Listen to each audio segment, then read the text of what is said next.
Quand j'imagine que ma propre mère est allée dire au mari de ses enfants que je ne suis pas une bonne personne, je suis dans la secte. Je me suis sentie, alors c'était terrifiant. J'étais vraiment blessée. J'ai dit, merde, comment ma mère peut faire ça de moi? Si c'était quelqu'un d'autre, j'allais laisser couler. Non, je n'allais laisser couler, mais comme c'est ma propre mère là. Nous sommes au Cameroun, dans une société qui peine encore à comprendre la différence des genres, qui est une réalité bien présente dans le monde. Nous sommes allés à la rencontre des personnes transgenres qui ont accepté de nous raconter leur réalité.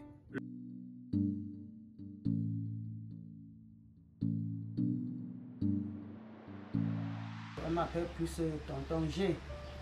Je suis une personne transgenre. Pour ceux qui ne le savent pas, une personne transgenre, c'est une personne qui ne se reconnaît pas dans son sexe biologique. C'est un peu ça. Bon, et parfois même les personnes transgenres sont confondues aux personnes homosexuelles, aux personnes lesbiennes. Les gens de la communauté, ceux qui sont éduqués peuvent vous parler, vous donner les différences entre une personne transgenre, une personne transgenre, une personne cisgenre, une personne homosexuelle, une personne lesbienne. Bon, j'ai passé mon enfance, j'étais comme ça. Moi, je savais que j'étais pas hétéro, mais je ne connaissais vraiment pas la différence entre des personnes transgenres ou bien une femme qui est lesbienne. Bon, au fur et à mesure que je me suis édifiée, j'ai commencé à faire dans les associations, j'ai rencontré beaucoup de personnes, il y a eu des sensibilisations, on nous a parlé des différents genres, et puis bon, je me suis reconnue dans mon genre. Ça fait pratiquement, je ne sais pas, je crois peut-être déjà 10 ans que je me reconnais dans mon genre. Et je me sens à l'aise dans mon genre. Bon, mon quotidien n'est pas du tout facile à gérer. Bon, dans le cadre familial, j'ai quitté la maison, la famille, ça fait déjà, je crois, 6 ans quand ils ont été au courant de mon identité. Ça fait trop de bruit, trop de problèmes, surtout bon, venant de ma maman. Bon, elle au moins j'ai compris, elle n'est pas de cette génération, bon, elle ne comprend pas grand chose. Mais mes soeurs, mes frères, eux aussi qui ont fréquenté, eux aussi ils voyagent, ils devaient comprendre cela facilement. Mais ils ont plutôt poussé la maman à me faire des violences morales. Bon, j'ai décidé d'en partir de la famille. Et puis je me suis installée ici, là où je mène ma petite vie tranquille, avec aussi ma petite famille, puisque ici je vis avec, j'ai mon petit garçon là qui est le fils de ma partenaire. Comme elle ne vit pas ici, je vis donc ici avec l'enfant, je m'occupe de lui. Je suis le père, je suis la mère, je suis tout pour lui dans cette maison. Bon, tous les matins quand je me lève, je fais ma prière. Et puis bon, je m'occupe aussi de la maison. Je m'apprête à sortir pour mes différentes occupations. Bon, tous les matins quand je me lève là, bon, je m'apprête, je descends d'abord. Je fais un tour au centre de recherche et de documentation, là où je suis en fonction. Et je suis même le responsable, le président de ce centre. Je fais un tour là, j'ouvre les portes. Et puis bon, je descends au niveau du marché Essos où se trouve ma boutique. Dans mon secteur d'activité qui est le marché Essos. Là, j'ai une boutique là-bas au marché Essos. Avec le voisinage, c'est vrai que c'est pas facile, mais il faut adopter d'autres attitudes envers le voisinage. Oui, pour mieux collaborer. Donc il ne faut pas laisser faut pas les donner trop d'espace d'entrer dans ta vie. Il faut pas les donner trop d'espace de te dire du n'importe quoi. Donc il faut mettre des barrières pour certains, il faut mettre des barrières à un certain niveau. C'est un peu comme ça. Bon, je sais que dans mon secteur d'activité, ils savent très bien qui je suis, mais personne n'a le courage de me le dire en face. Parce que bon, moi déjà, ce que je m'arrange aussi à bien me comporter, j'oblige le respect. J'oblige le respect. Et puis bon, on fonctionne ainsi. Il n'y a pas de problème. Je n'ai pas encore eu de cas de violence physique ou morale au niveau de mon activité. Le bonheur pour moi, c'est d'être fier d'abord de ce que tu fais. C'est d'être d'abord fier de ce que tu es. Quand tu es fier de ce que tu fais, quand tu es fier de ce que tu es, je crois que tu as du bonheur. Oui, tu as du bonheur. De te faire aussi accepter. Te faire accepter. Je crois que quand tu te fais accepter, tu es fier de ce que tu fais, tu es fier de ton travail, tu es fier de ta vie. Je crois que là, tu as du bonheur. Hein? Le bonheur, une chose difficile d'accès quand ton entourage ne comprend pas ta différence. Tonton G essaie tant bien que mal d'avoir une vie normale malgré les regards accusateurs. Entre l'association et son activité au marché Essos, il a une vie bien pleine.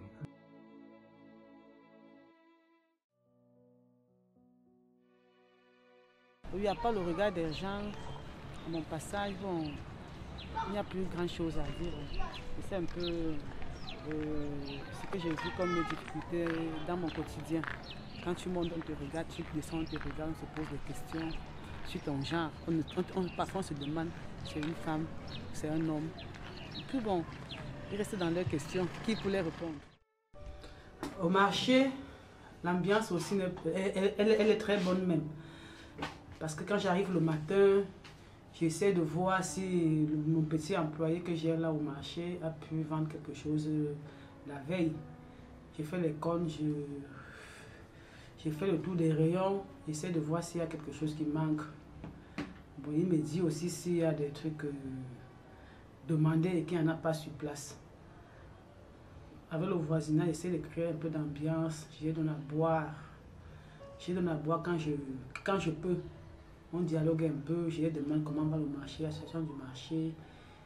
Et puis, je perds un peu de temps avec eux, je remonte travailler au bureau. Donc, ce n'est pas du tout facile avec mes journées. Ce sont des montées, descentes.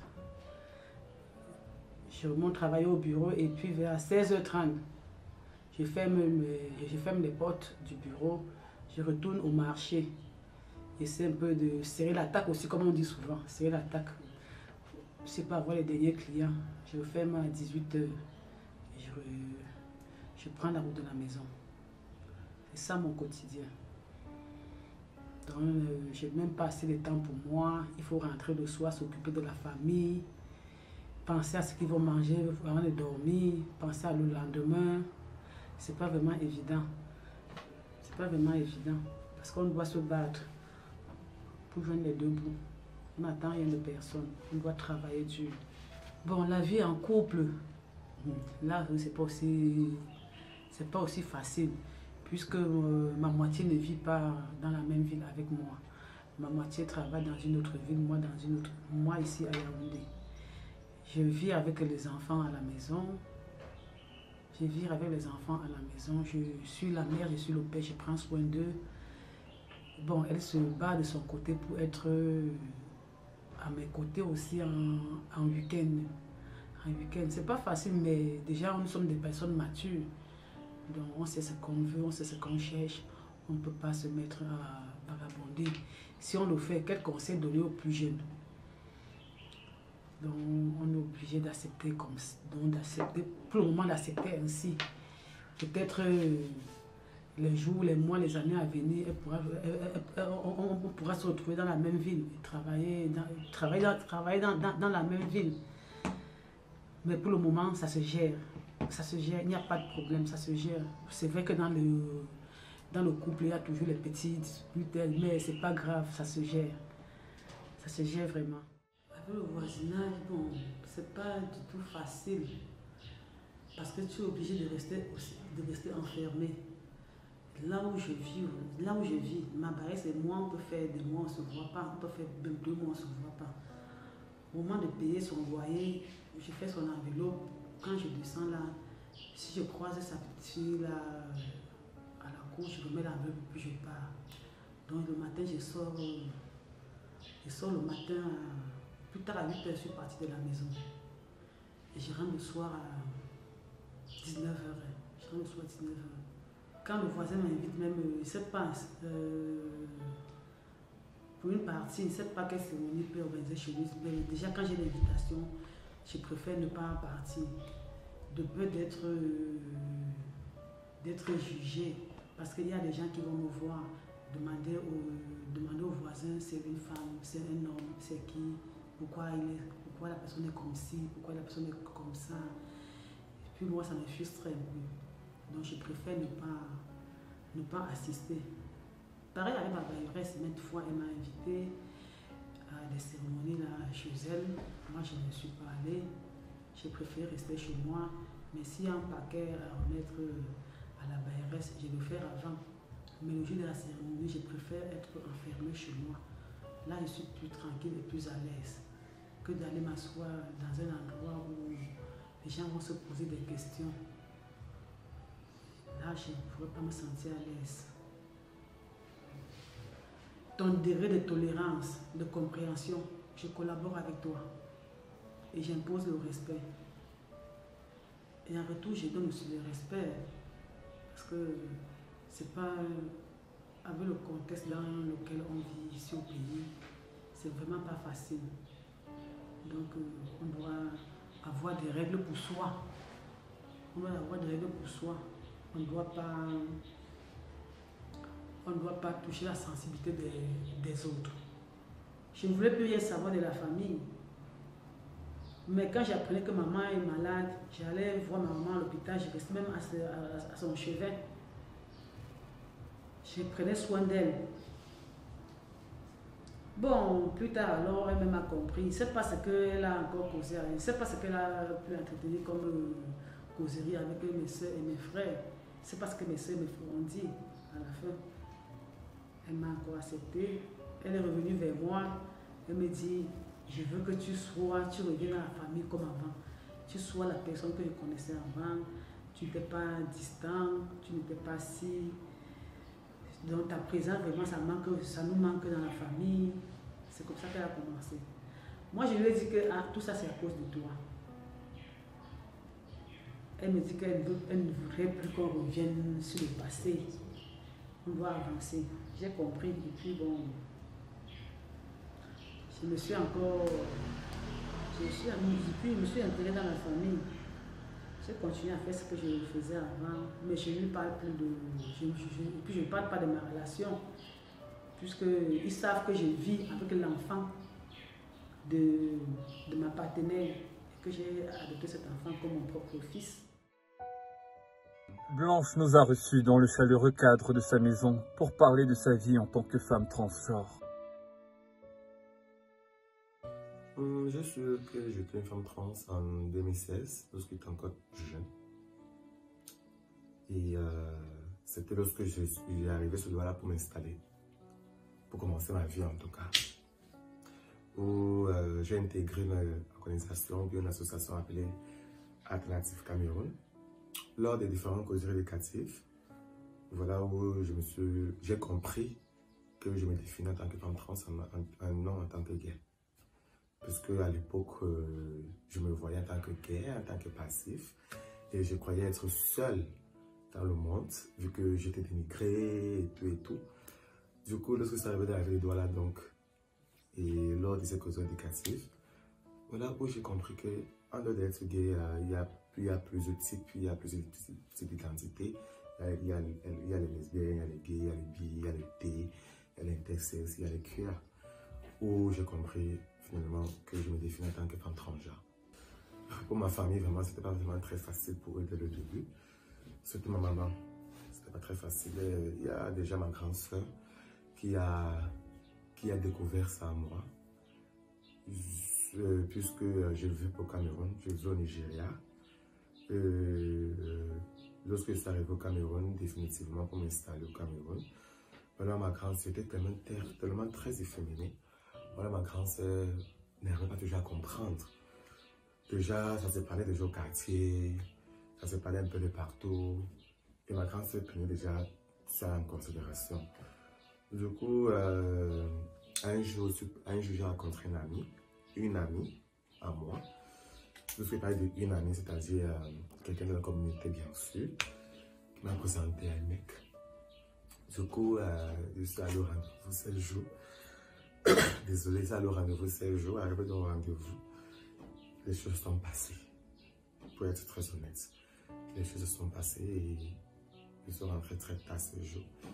Et à partir de ces jours-là où ma grande sœur a compris, a vraiment eu une confirmation digne de qui j'étais réellement. J'étais bastonné par elle, j'étais bastonné par mon oncle, parce que ces jours-là, on vivait chez mon oncle, c'était pendant les vacances. À un moment comme ça, voilà. Mon oncle est rentré, elle a expliqué à mon oncle m'a aussi bastonné pour savoir la vérité. Puis quand j'ai fait contourner, en croyant bien faire, j'appelle ma maman qui était à combat à cette époque-là. J'appelle ma maman, plus la maman que ma grand-sœur m'a tapé pour rien et comme ça. Elle dit que comment ça, pourquoi elle est méchante comme ça et tout et tout. Ma maman a appelé ma grand-sœur, peut-être qu'après moi, bref, le jour-là, c'est passé, je me suis endormi. Ma maman alors a appelé ma grand-sœur, c'est passé, c'est elle qui a appelé, c'est pas c'est ma grand-sœur qui lui a appelé. Ils ont causé. Le lendemain, en journée, avant midi, ma maman débarquait chez mon oncle. Quand elle débarque, elle commence à poser des questions en m'arrêtant. Et tout, elle posait la question avec la peur. J'ai avoué. J'ai dit oui, j'ai accepté. Je me rappelle quelque chose. Ma maman a pris la bouteille de Castel, la bière Castel. Elle a cassé. Elle préfère me tuer, puis elle a passé dénoncer qu'elle a tué son fils. Bon, ce sont les gens qui l'ont arrêté, et tout et tout. Et le gars en question qui m'a présenté à Oumek vivait non loin du quartier. En fait, il vivait non loin de chez mon oncle. À l'époque, la paix à son âme parce qu'elle est décédée. Du coup, on le fait venir à la maison, poser des questions. Vu qu'avec la peur, j'avais la main dévoilé tout. Du coup, lui alors, il était toujours dans la il était toujours en train de nier la chose. Mais en fin de compte, la vérité s'est éclatée. Parce que c'était éclaté comme ça, ma maman a fait jamais régner, jamais parler parce que tous ses espoirs étaient reposés sur moi. Elle comptait beaucoup sur moi. Nous sommes 5 dans ma famille et je suis en quelque sorte le premier garçon de ma maman. Et elle avait tous ses espoirs sur moi, bien sûr. Elle comptait sur moi, elle savait qu'avec moi, il pouvait avoir ci ou ça. Et elle était déçue. Étant déçue, pour moi, l'école s'est arrêtée là. L'école s'est arrêtée là parce que là, je ne peux même pas payer l'école d'Imbéli. L'école s'est arrêtée là. À la rentrée, je suis rentré en consomme. C'est là où elle ne paye plus la pension, bien sûr, mais je continue mes études. Déjà, je couchais avec des mecs, avec des messieurs pour pouvoir payer ma pension. Jusqu'à ce jour, ça ne me donnait pas parce que je n'arrivais pas à déchiffrer entre l'école et la vie que je menais déjà. Parce que je n'avais pas le temps, je voyageais beaucoup, je rencontrais des messieurs à travers. Je n'étais pas tellement concentré à mes études, sans tout vous mentir. Je n'étais pas concentré à mes études. Le tout pour moi était argent. Voilà où je me suis intégré dans le monde du paiement. Le monde du paiement dans le monde des travailleurs du sexe. Oui, donc je vendais mon corps pour pouvoir m'en sortir parce qu'on ne prenait que soin de moi. J'étais comme un enfant un peu rejeté par sa propre famille. Mais la chance que j'ai eue quand même, c'est que on ne m'a pas chassé de la maison. Je vivais toujours dans la maison, mais pas dans Douala. Je suis né grandi dans le Mongo, précisément comme ça. Voilà, du coup, je vais quand même dans la maison et tout et tout. Et après, la vie a basculé, où j'ai fait la prison à cause de ma relation sexuelle. J'ai été incarcéré. Avec toute cette histoire, j'ai été condamné à 1 an de prisonnement ferme. Et c'était ça, j'ai travaillé ma vie là-dedans. Mais là-dedans, je me suis posé la question qui m'attend un peu, Blanche, qu'est-ce que tu fais là? Est-ce que tu vas souffrir mesure que je souffre? Tu as quelque chose en toi que tu peux utiliser pour t'en sortir. Voilà où j'ai repris mon travail de sexe à la prison. Et c'est ça qui m'a fait me s'en sortir. Et je continue la vie. Après 1 an, certes, je n'ai pas fait 1 an plein. J'ai eu la grâce présidentielle cette année-là, lorsque le président devait faire les élections. Bref. Du coup, il s'est sorti à 8 mois. Je n'ai pas fait 1 an plein. À 8 mois, j'ai été libéré grâce à cette grâce présidentielle-là. Voilà où la vie a commencé de mon côté. J'ai souffert. Lorsque je sors, ma famille est déjà... Tu as une honte. Et les médias ont parlé. À cette époque, les médias ont parlé. Non. Je n'avais pas les amis de la communauté, bien sûr. J'avais des amis hétéros également. Mais moi, j'ai eu la chance que mes amis m'ont toujours accepté. Ils m'ont toujours assumé. Oui. Parce que pratiquement, même je marche beaucoup avec des filles. Moi, j'avais des filles, les filles cisgenres, elles ne sont pas des cisgenres, les filles hétéros. Contrairement aux gens de la communauté LGBT et que plus, oui. Je suis beaucoup plus accepté même. Et mes amis n'ont pas de problème avec moi parce que moi, je suis dans l'optique que pour être en avec moi, tu dois m'accepter tel que je suis. Et garçon comme fille, bref, ils n'ont pas de problème. Juste que ils me disent souvent que Blanche, on t'a accepté que tu es, mais ne nous amène pas ça au corps, s'il te plaît. On ne veut pas être comme toi. Certes, on t'a accepté comme ça, mais ne nous amène pas ça au corps. Maman, le voisinage, c'était pas été facile. Pour vous dire vrai, ça n'a jamais été facile pour moi. Mais c'est quelqu'un que je m'impose. Je sais m'imposer partout là où je pars. Oui. Je me suis imposé en tout cas. Je me suis imposé, même si ça doit, même si ça y a Yaoundé, je suis m'imposer. Mais j'ai toujours eu le problème parce que il y a toujours les voisins très hypocrites là. Lui qui font semblant d'être avec toi, qui font semblant de t'aimer. Pourtant au fond, ils sont très hypocrites. Du coup, moi je m'en foutais. Je suis m'imposer quand même. Ouais. Je suis m'imposer. Mais pour ne pas revenir à la question, parce que vu que la question n'a pas été posée, pour ne pas revenir à la question, j'ai quand même vécu dans un quartier à l'époque où j'étais violenté. Oui, où j'étais vraiment violenté. J'étais bastonné par la population de ce quartier. C'était toujours en 2017. C'était vraiment le 2017 pour moi était une année vraiment très pire de ma vie. Donc, j'étais violenté. Je n'avais pas. Je souffrais. Je n'avais pas compris que j'étais réellement toujours. J'étais troublé, traumatisé. Après mon bastonnade, j'étais traumatisé.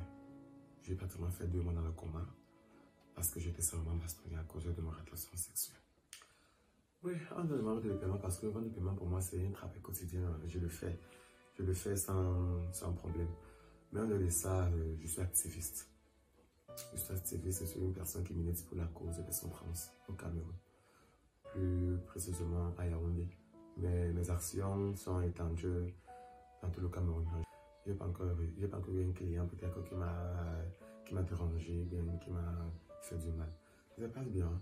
Et ça se passe toujours par appel. Quelqu'un me branche. Comme maintenant, là, j'ai eu quelqu'un qui m'a branché derrière les messieurs. Donc, du coup, ça se passe toujours par les branchements, via les réseaux sociaux, via des sites de rencontres. Voilà.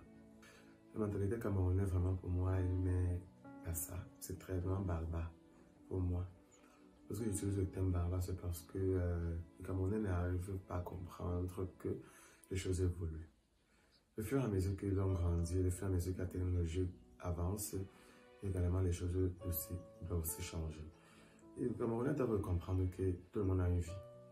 Ils doivent aussi comprendre que tout le monde a sa sexualité ou bien sa préférence en termes généraux ou bien en termes globaux. Une personne LGBT n'est pas une personne à être rejetée. Par contre, cette personne, c'est une personne vraiment aimée dans la société. Et je vais vous dire une chose. Si au Cameroun, on est 100, c'est comment on est 100, 99, pour ne pas dire 90, sont des personnes LGBT. La plupart sont les bi. Pour vous dire vrai, la plupart sont les bi.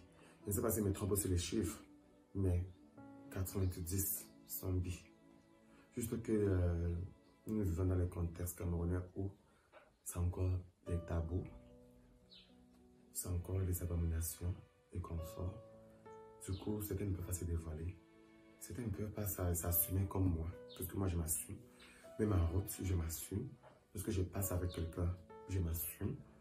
Parfois, même ces personnes avec qui je marche, parfois sont des hétéros et qui sont parfois discriminés en disant qu'il marche avec un PDI, il marche avec ci.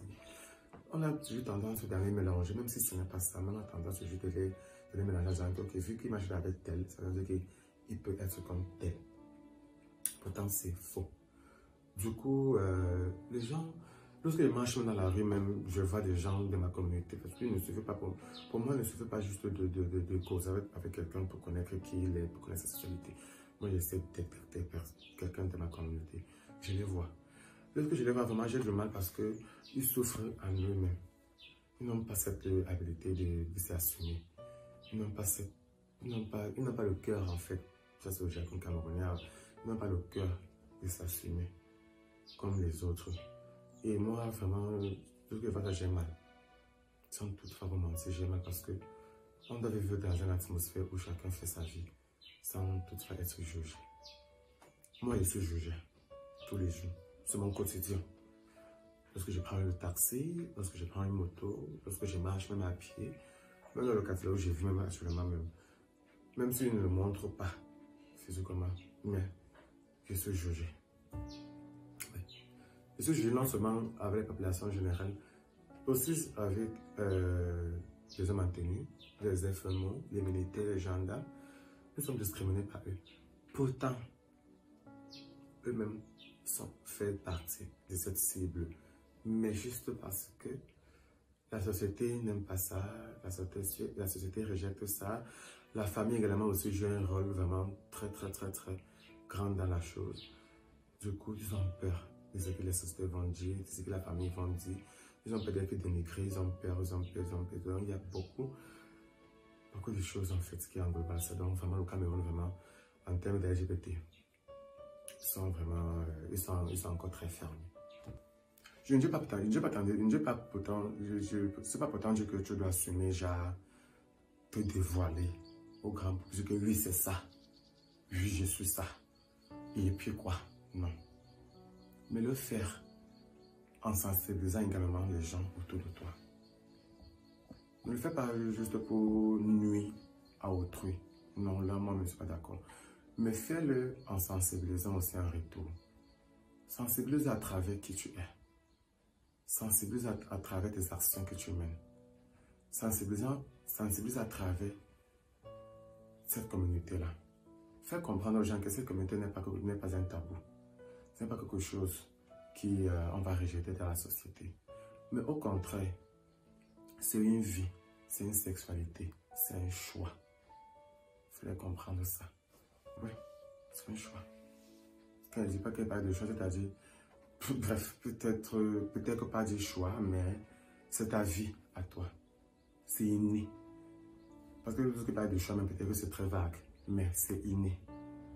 Tu es comme ça. Ok, non, pour le moment, si je n'ai pas une vie amoureuse pour le moment, c'est pas volontaire. Pour dire que si je trouve quelqu'un vraiment très sérieux, je vais me lancer. Oui, en fait, moi, généralement, ça me fait mes copies. Je me copie toujours. Ce que je ne fais pas, pour moi, c'est comme quelque chose que je n'ai. Pour moi, c'est quelque chose qui manque à moi, en fait. Parce que je me make-up chaque matin que je sors. Même si je peux marcher, même si je ne sais pas où, je dois me make-upper. Mettre mon fond de teint, le noir, petite gloss. Pour moi, c'est une façon pour moi toujours de m'exprimer. De m'exprimer. De reconnaître qui je suis vraiment au fond. Ma vie sociale est là. Je ne peux pas dire que c'est là à 100%. Mais je le vis comme je peux. Parce que ce combat est pour moi. Je m'en bats les couilles de ce que les gens vont penser de moi. Je m'en bats les couilles de ce que les gens vont me faire. Je suis prêt à mourir pour ma communauté. Retenez cela. Je suis prêt à mourir pour ma communauté. Je suis prêt à mourir pour les gens comme moi. Pour les gens comme moi qui n'ont pas encore d'espoir. Je suis prêt pour eux. C'est ça mon combat.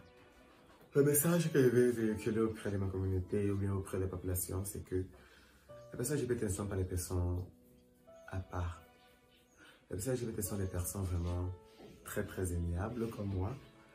Ce sont des personnes comme vous.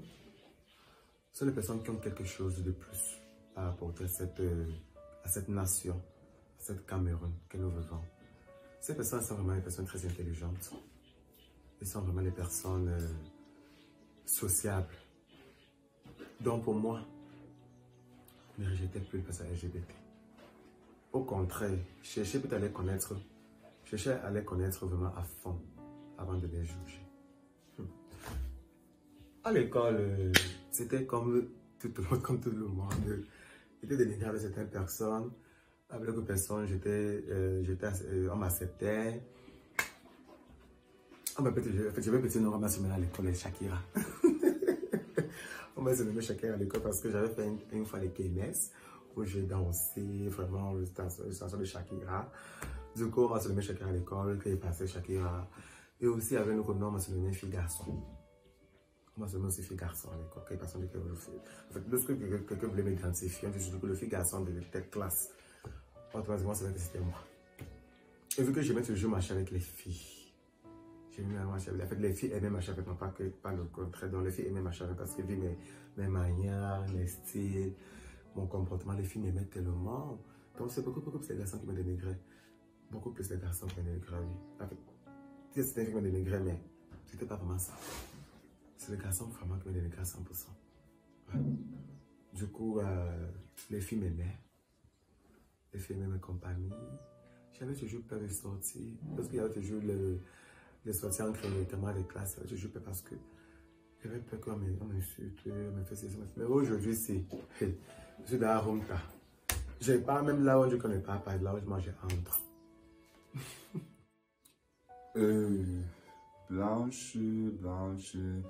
Blanche représente beaucoup pour moi. Dans la communauté, on a ces personnes-là qui nous aident vraiment à faire le passé, qui nous prennent vraiment et nous encadrent. Et généralement, on les appelle nos mentors, on les appelle nos mamans. Donc, c'est un peu ce que Blanche est pour moi. Blanche, c'est ma mère. Oui, dans la communauté.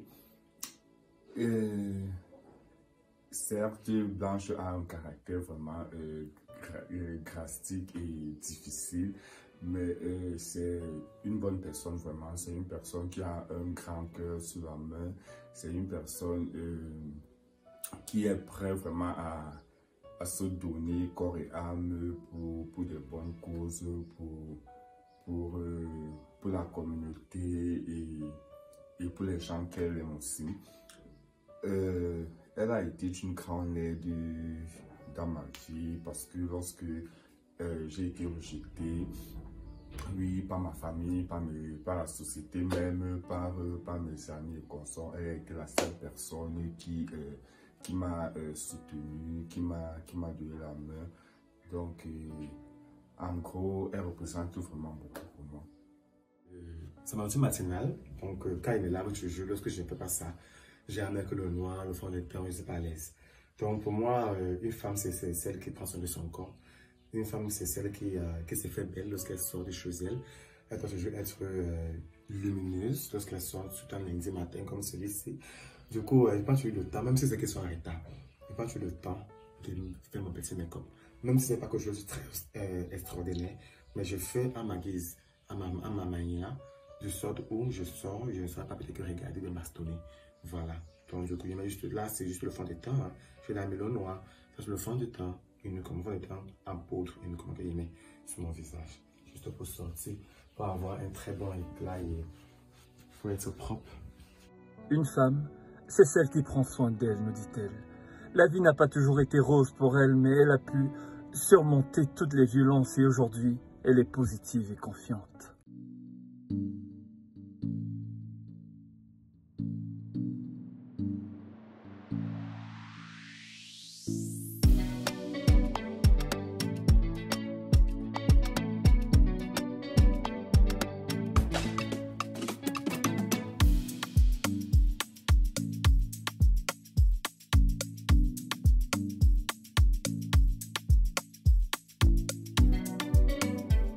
Moi, c'est Mayogue Clouette Edith. Je suis activiste communautaire, plus précisément dans l'association AVAF, qui est l'association pour la valorisation de la femme, qui milite pour les droits des LBQ, les jeunes filles sous scolarité, les femmes marginalisées et les trans.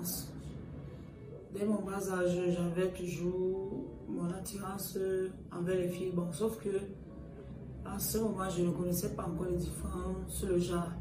Parce que au fur et à mesure que j'ai participé à des ateliers, participé à des associations, que j'ai su les différents genres. Donc, dès mon bas âge, je me voyais toujours différente des autres filles. Déjà que, toujours étant dans mon bas âge, on m'habillait plus en garçon qu'en fille. Parce que moi, je me dis, étant enfant, je ne peux pas déjà connaître les vêtements que je dois mettre sur moi. Donc peut-être que ma morphologie et vu que je jouais toujours avec les garçons, peut-être que c'est ça qui avait poussé aussi les parents à avoir ce penchant-là des vêtements hommes. Vu que même les Noëls comme ça, on m'achetait les portables au lieu des poupées. Tandis que mes petits on achetait les poupées. Bon, là, je ne vais pas dire qu'ils savent que je suis trans parce que déjà, c'est encore un phénomène bizarre pour eux. Puisque certaines familles ne connaissent même pas d'abord la différence sur l'hétéro, le trans, le LBQ. Donc, pour le moment, dans ma famille, eux, ils ont cette notion-là que je sois avec les femmes. Donc, je crois que c'est à la longue, avec plus de recherches et avec plus. Je ne sais pas comment on va appeler ça. Plus de culture. Oui, plus de culture. Peut-être quand ils vont faire des recherches, qu'ils vont peut-être essayer de comprendre la différence sur une personne trans et sur une personne qui est lesbienne.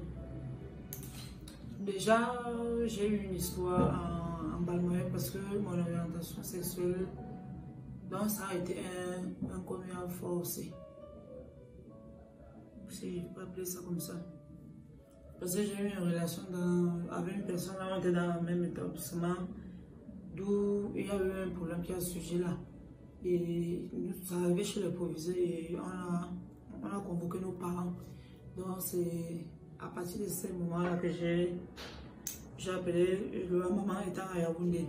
Donc quand elle arrivait en Balmain, et le proviseur lui expliquait le réel problème. Donc c'est à partir de cet instant qu'elle a su ce côté-là. Et dans la famille, tout le monde le sait.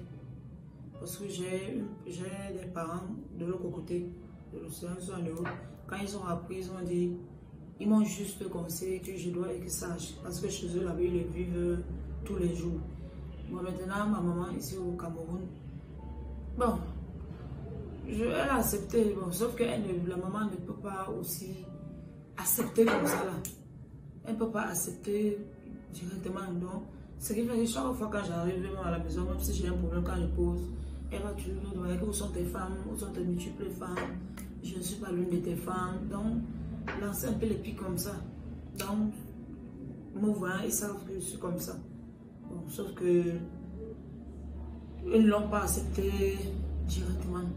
Déjà au niveau scolaire, pour moi, j'ai fait mon secondaire, mon tout premier secondaire, c'était à Bastos.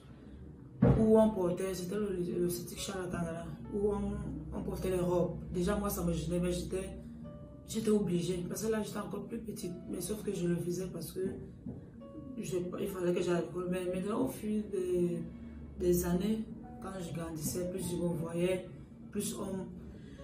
et quand je suis arrivée en Balmayo, directement, là-bas, on avait le libre choix de la tenue. Directement, j'ai penché pour les pantalons. Bien même que ma grand-mère ne voulait pas.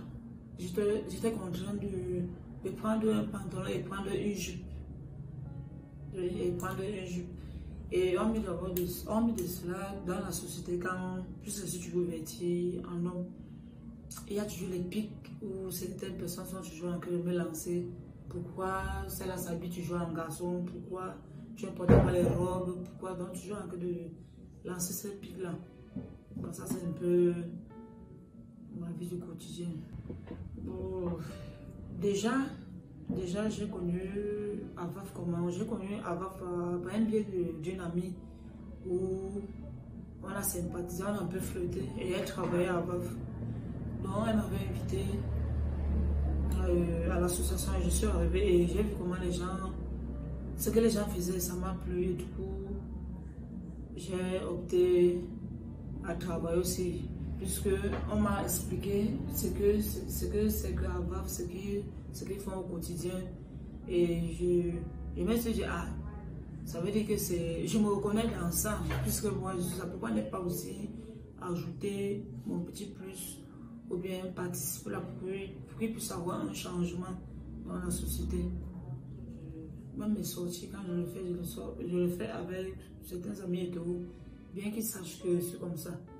Surtout les garçons, parce qu'il y a les garçons, et parfois ils viennent vers moi, et sachant que c'est comme ça, ils viennent pour me taquiner comment soit par la drague, sachant que ça ne peut pas se faire, mais malgré ça, ils vont toujours me dire, on sait que tu es comme ça, mais nous, on a toujours espoir. On a toujours espoir. Mais déjà aussi, ceux-là sont ceux-là qui ne savent pas, comme je l'ai dit au départ, qui ne savent pas la différence entre une personne qui est trans et une personne qui est lesbienne. Donc pour eux, dans leur tête, c'est toujours que non. C'est une fille qui a une relation avec les filles, qui sexe avec les filles. Or, moi, je ne suis pas de ce genre. Pour ma transformation, déjà, c'est d'abord du côté psychologique parce que toutefois, il faut d'abord s'accepter d'abord soi-même. Ça, c'est le premier, de savoir d'abord ce qu'on veut. Parce que tu peux t'habiller même en tenue vestimentaire, mais sans toutefois, n'étant pas prêt psychologiquement. Donc, c'est un truc qui demande beaucoup de travail de soi-même.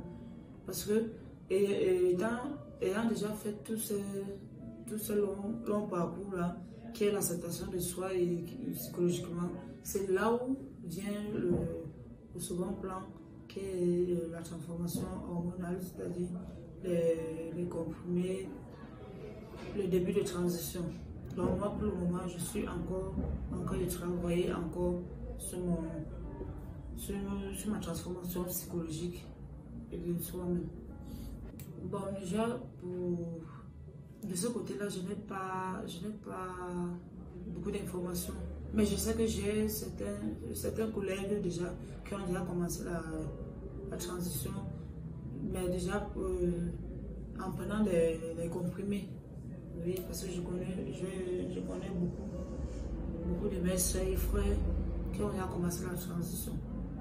Donc maintenant, du côté opératoire, je ne me suis pas encore attardée sur ça. Parce que, comme je l'ai dit, j'étais encore en train de travailler sur mon plan psychologique et mon intérieur. Non, ça me fait, la transition, les gars, ça ne me fait pas peur. Pourquoi? Parce que si je vais d'abord commencer par les... Il y a d'abord des comprimés qu'on commence au départ.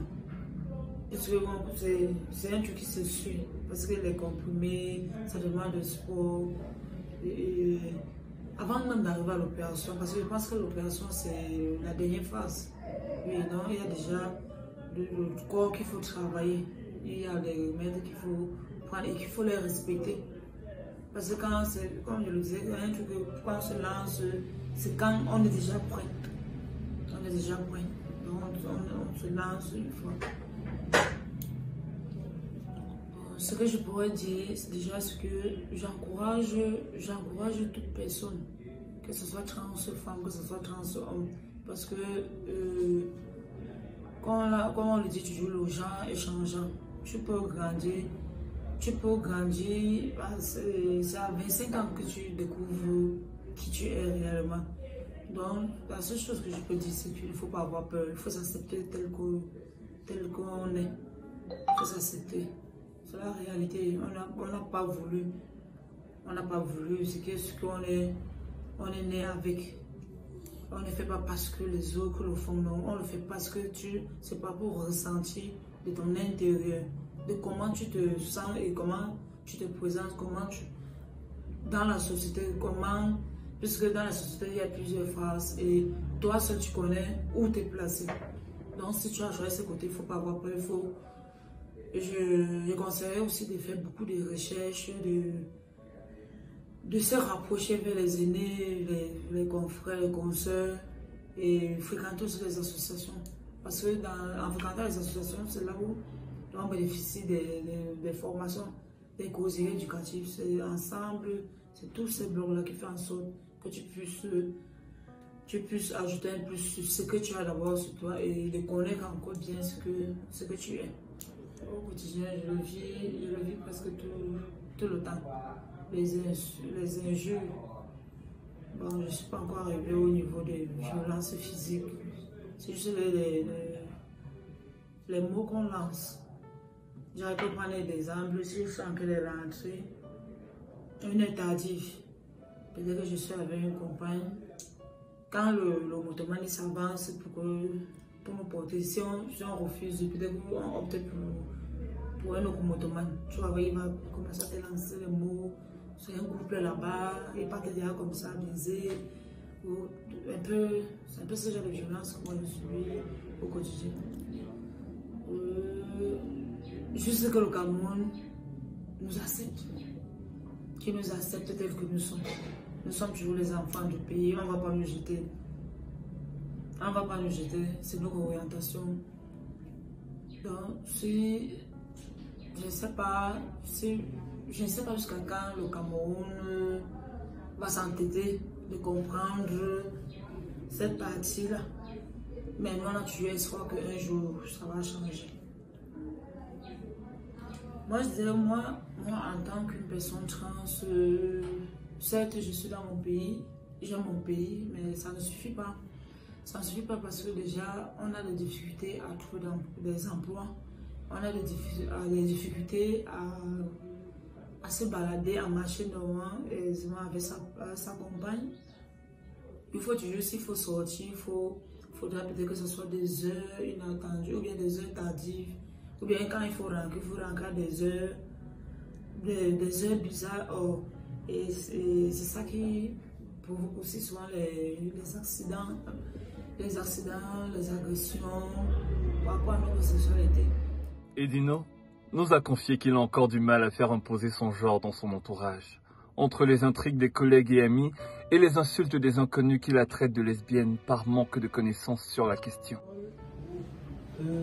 C'était les réactions des autres étaient mitigées. Hein. D'autres personnes le prenaient bizarrement, d'autres personnes comment je vais dire, d'autres personnes ne prenaient pas ça à cœur, me prenaient comme une personne à part entière et étaient attachées à moi. D'autres montraient de l'intérêt, m'appréciaient comme cette personne particulière, différente et ne cherchaient pas à comprendre le comment du pourquoi. D'autres personnes étaient réticentes, donc du coup, parfois j'étais triste, parfois j'étais comme tout le monde, parfois j'étais gay. Et en famille, bon, on se disait, bon, peut-être cette personne est encore jeune, c'est un enfant, c'est une enfant, c'est un enfant, peut-être il va changer ou elle va changer avec le temps. Après, c'était vraiment pas, il n'y avait vraiment pas de changement en tant que tel.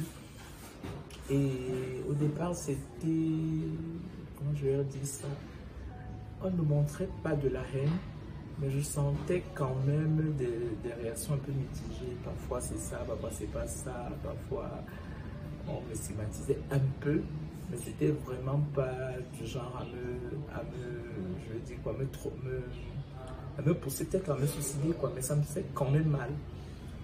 J'ai senti que cette affection devenait un peu bizarre. Mais je pense que ce qui a arrangé les choses, c'est à un moment donné, quand j'ai décidé de partir. Quand j'ai essayé de partir, je me sentais plus à ma place parce que oui, j'avais accepté qui j'étais. Je leur avais dit comment je me sentais, comment je m'identifiais. Je pense que mes parents avaient eu mal quand même, mais ils continuent à m'aimer. Donc quand je suis parti, tout le temps, ils m'envoyaient des messages comme quoi il fallait que je rentre en famille, il fallait que je rentre à la maison, que personne ne m'a mise dehors. Et que si le pire arrivait dehors, comment il vivrait ça difficilement. Donc c'est là où j'ai compris qu'au-delà de tout, au-delà de cette différence, mes géniteurs m'aimaient, pour eux je reste leur enfant. Peu importe dans quel genre je m'identifie, et peu importe mon expression de genre, et plus ils m'exhortaient plus à prendre soin de moi, à me protéger de la haine des personnes de l'extérieur, à savoir à quel moment exprimer mon genre, à quel moment ne pas le faire. Ils disaient toujours parce que les autres ne comprendront pas forcément comme ils comprennent, ne m'accepteront forcément pas.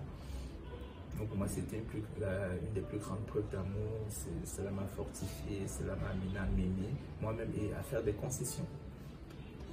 Là j'ai arrêté avec les études, c'était un peu compliqué, la famille c'était plus ça, papa était en retraite.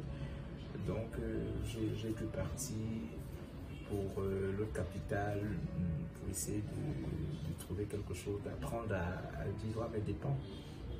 C'est là où c'était très compliqué parce que je n'étais pas vraiment entouré de l'amour de mes géniteurs et puis il fallait faire face à comment je vais dire ça, à la population en général, aux autres personnes forcément qu'on ne connaît pas, il fallait chercher un job et tout, c'était des moments très compliqués parce que là, mon ressenti était plus accentué, je ressentais maintenant des choses plus profondément que lors de l'enfance.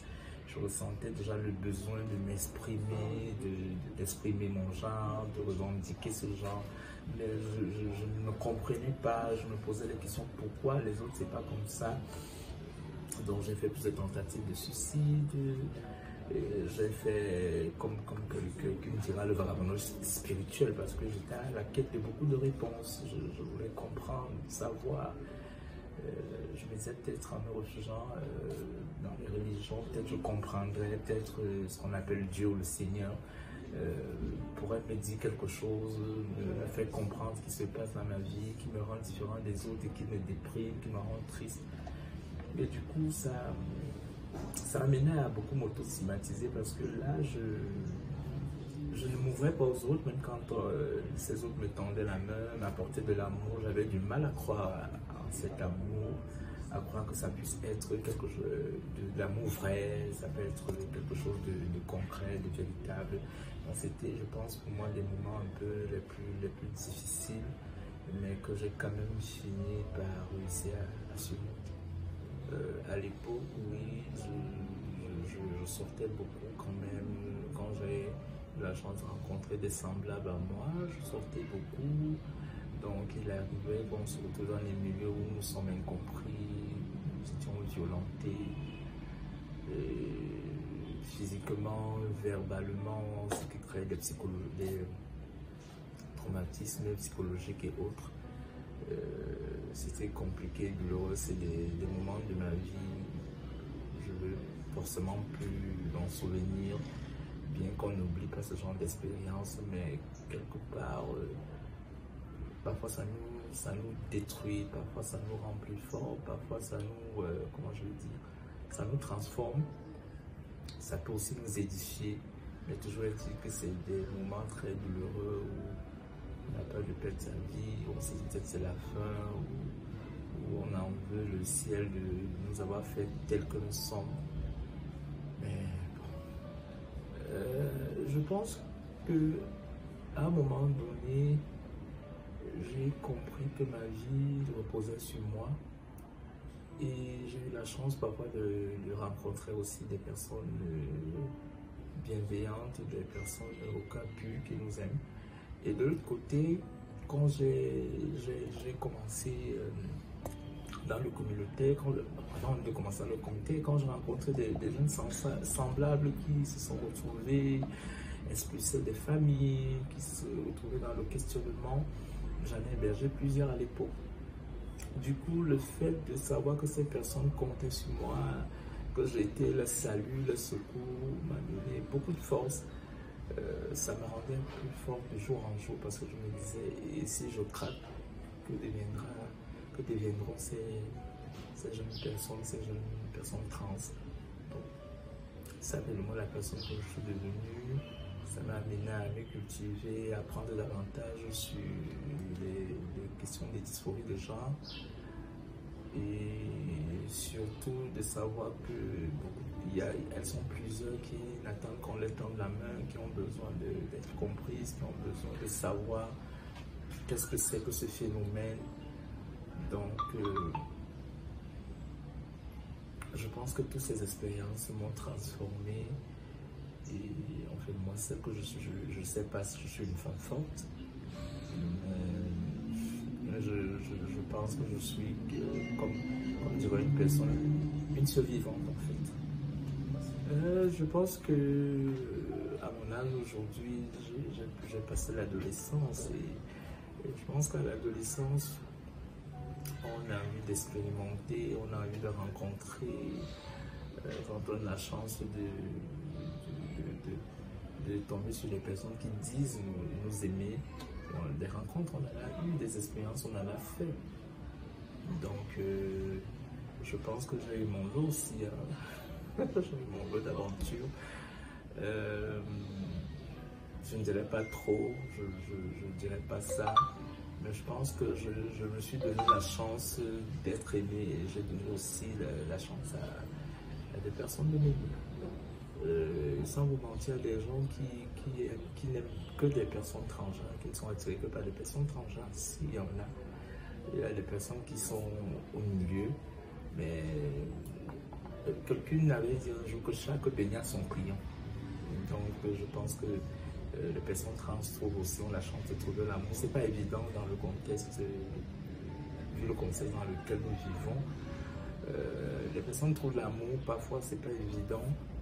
Souvent que certaines personnes l'assument au grand jour, mais dans les cas où bien dans certaines circonstances, les trans se font courtiser beaucoup. Mais bon, maintenant, il y a des personnes qui les assument, d'autres pas. C'est comme partout, même chez les autres personnes, les hétéros, il y a des personnes qui assument la relation, d'autres pas. Donc, j'entre dans le communautaire. Comment j'entre dans le communautaire? J'ai vu qu'il y a des jeunes personnes qui se mettent en mouvement pour parler des questions de santé sexuelle et reproductive ou des droits humains en lien avec la communauté. À l'époque, ce n'était pas la communauté trans, c'était les communautés MSM. Je me dis, bon, pourquoi pas, j'ai envie d'intégrer le mouvement. Pour moi, ça me faisait plaisir d'être avec les semblables, d'aller apprendre pour partager avec ceux qui venaient chez moi, ceux que j'hébergeais ou ceux qui étaient de passage chez moi et qui n'avaient forcément pas connaissance de ce genre de mouvement, qui n'avaient forcément pas accès au matériel de prévention parce que la plupart étaient déjà sexuellement actifs ou actifs. Donc c'est une gaieté de cœur que je l'ai fait et puis aujourd'hui je ne regrette pas, j'ai appris auprès de ces personnes, ce groupe de personnes. J'ai beaucoup appris, on a lancé le mouvement, j'ai grandi, je me rappelle, j'avais renoncé à ma carrière de créatrice de mode et plusieurs fois j'avais demandé, déposé ma lettre de démission pour partir et puis ces gens me disaient toujours non, tu ne peux pas partir, tu as encore beaucoup à donner. Je pense que quelque part ils avaient raison, je ne regretterai jamais mon passage dans leur OBC, je ne regretterai jamais les moments passés avec eux parce que j'ai beaucoup appris, comme avec tous les autres membres de la communauté. Ce qui m'a poussé à un moment donné à me dire peut-être il est temps que je pense à mettre sur pied un mouvement qui est propre à nous les personnes transgenres. J'avais l'impression que nous étions incomprises et qu'on nous fondait dans la masse des communautés MSN. Et pourtant, nous avions nos propres besoins, nos besoins spécifiques. Donc voilà comment je décide de lancer le mouvement qui était le premier mouvement transgenre au Cameroun. C'est comme ça que je lance le mouvement en 2015. Et donc, on a fait le petit chemin, on continue à faire notre bout de chemin. C'est pas évident, c'est pas facile. Les conflits d'intérêts, parfois les épreuves, parfois la vie privée même prend le dessus. On se sent pas bien, on a envie de relancer, mais il y a toujours des personnes qui nous font, qui nous motivent, qui nous donnent cette force-là d'avancer. Il y a toujours ces personnes qui comptent sur nous, ces personnes qui ont besoin que nous restions debout, qui se disent que nous sommes leur voix, que nous avons cette force-là de pouvoir porter les messages, porter les problématiques, les besoins à un autre niveau. Donc c'était compliqué parce que même en termes de prévention pour le VIH, les personnes trans n'étaient même pas connues parce que je me rappelle à l'époque on appelait des folles. Les MSN les appelaient des folles. Et quand j'intègre le mouvement à l'époque Affirmative Action, c'est au sein de ce mouvement que j'intègre un groupe qui m'a permis d'apprendre beaucoup. Je vais à ma première rencontre de haut niveau, des rencontres des experts de population d'Afrique subsaharienne à 10. À 10, c'est là-bas que je peux apprendre que non, ils ne sont pas des folles, c'est des personnes transgenres. C'est comme ça que nous rentrons au Cameroun. Je partage avec les autres. Je dis en fait, nous sommes une communauté. J'ai appris chez les autres, elles sont structurées. Donc, nous sommes les transgenres. C'est comme ça que l'appellation est au Cameroun. Je ne sais pas. C'est une chance que j'ai eue. Et je pense qu'auprès des autres, avec l'aide des autres, nous avons beaucoup bataillé pour que le Fonds mondial de lutte contre les 3 maladies prenne en compte les personnes transgenres dans son financement, parce qu'elles n'étaient pas prises en compte. Cela a débuté en 2017 et en 2019 finalement, le Fonds mondial a décidé de prendre en compte les personnes transgenres dans cette prévention contre le VIH. Donc je suis fier de ce parcours, avec le soutien des autres, d'avoir été cette première trans à mener ce combat-là, à faire ce plaidoyer avec le soutien des autres membres de la communauté.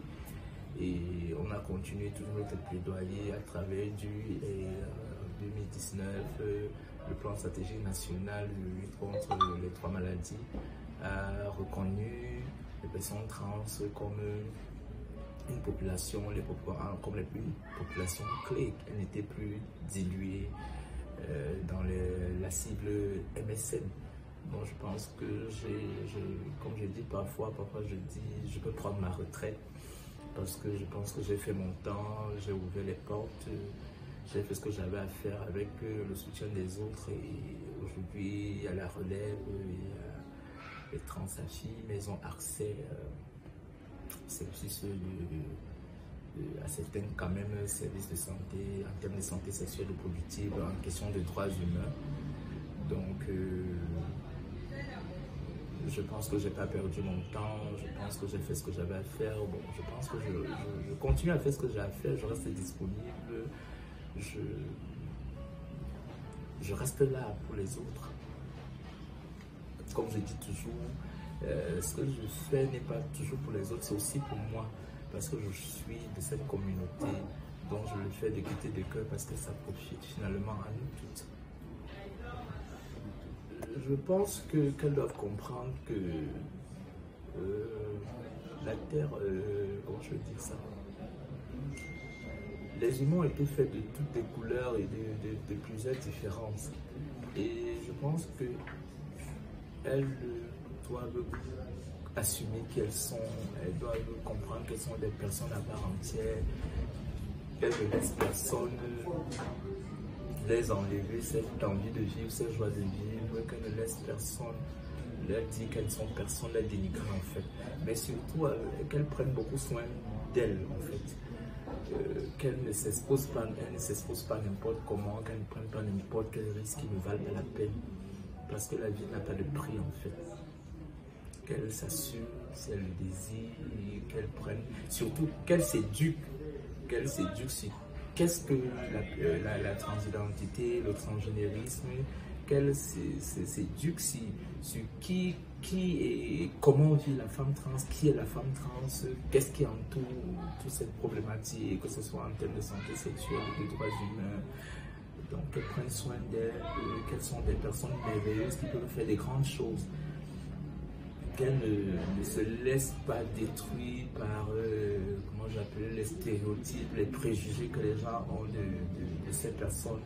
Qu'elles sachent que les personnes trans aussi peuvent fréquenter, faire des grandes études, être des femmes d'impact, être des personnes merveilleuses qui ont plus à apporter, qui peuvent bâtir, aider à bâtir des sociétés en fait. Merci. Chose concrète. Si vous voulez ajouter quelque chose, c'est à votre guise. Mais si vous n'avez rien ajouté, on peut couper là. Qu'est-ce que je pense que j'ai tout dit. Je pense que j'ai tout dit. Juste qu'elle rêve grand en fait. Qu'elle rêve grand et surtout qu'elle prenne soin d'elle, qu'elle se protège de la violence qui nous entoure et de la haine qui sévit dans le monde. Ma routine habituelle, parfois, comme je me lève le matin, parfois si je n'ai pas eu d'insomnie, le sommeil peut me quitter à 6 heures. Parfois, dès que je suis réveillé, c'est mon téléphone déjà d'abord pour voir qui m'a écrit pendant que je dormais, si j'ai des mails, si j'ai des messages. Je vais prendre peut-être parfois 45 une heure de temps pour interagir. Et après, je commence avec mon ménage, souvent parfois la méditation. J'aime parfois méditer, je vais mettre un peu de musique, je vais méditer. Et puis après, je commence mon ménage. Je fais un peu de rangement. Si j'ai la vaisselle à faire, la lessive, je fais rapidement. Si je ne suis pas très pressé pour le boulot. Quand je finis, et puis je m'apprête, je prends mon bain, je m'apprête pour le boulot. Donc, quand je finis mon boulot, si je finis tôt, peut-être que j'ai d'autres rendez-vous, je peux courir d'autres rendez-vous parce que des fois, le travail communautaire me fait courir partout. Souvent des ateliers, des conférences, des formations. À défaut, je rentre chez moi, si j'ai le temps, je vais faire mon marché, je fais ma cuisine. Si j'ai du temps, quand j'ai pas du temps, je suis obligé d'emporter pour manger à la maison. À côté aussi, je suis quand même créatrice de mots, donc du coup, parfois, je jongle entre l'association et mes ciseaux, ma machine à coudre. Donc, des fois, quand je finis là, si j'ai peut-être des vêtements à confectionner, je rentre, je les taille, je les confectionne. À défaut, quand je rentre, si je n'ai pas grand chose à faire, je n'ai pas la couture à faire, je range un peu à la maison, si j'ai la cuisine, je fais, si ma personne est là. Et puis bon, on passe du temps, et à défaut, j'aime bien parfois rester seul, j'aime la compagnie, j'aime être parfois en ma propre compagnie. J'aime passer du temps là, je vais voir mon téléviseur ou bien j'écoute de la musique, je m'assois au balcon, je me prends un verre, je suis dans mes pensées, donc voilà un peu comment je passe mon quotidien. À défaut, peut-être si j'ai des invitations à sortir ou à m'amuser, je le fais. Ou bien si j'ai des visites, peut-être parfois la famille vient, parfois mes soeurs, mes neveux, pardon, mes nièces viennent, je les accorde du temps, passe du temps là-bas, mais la plupart du temps, si je ne suis pas à l'association, si je ne suis pas sorti, je passe la partie de mon temps à la maison. Si je ne suis pas en voyage, je suis à la maison. Bon, j'ai fondé Possible Jeune en 2015. Pourquoi je me suis un peu plus fort? Je dis, j'ai fondé Possible Jeune en 2015. je me suis dit, les gens ont un regard, une vision péjorative ou une piètre opinion des personnes transgenres.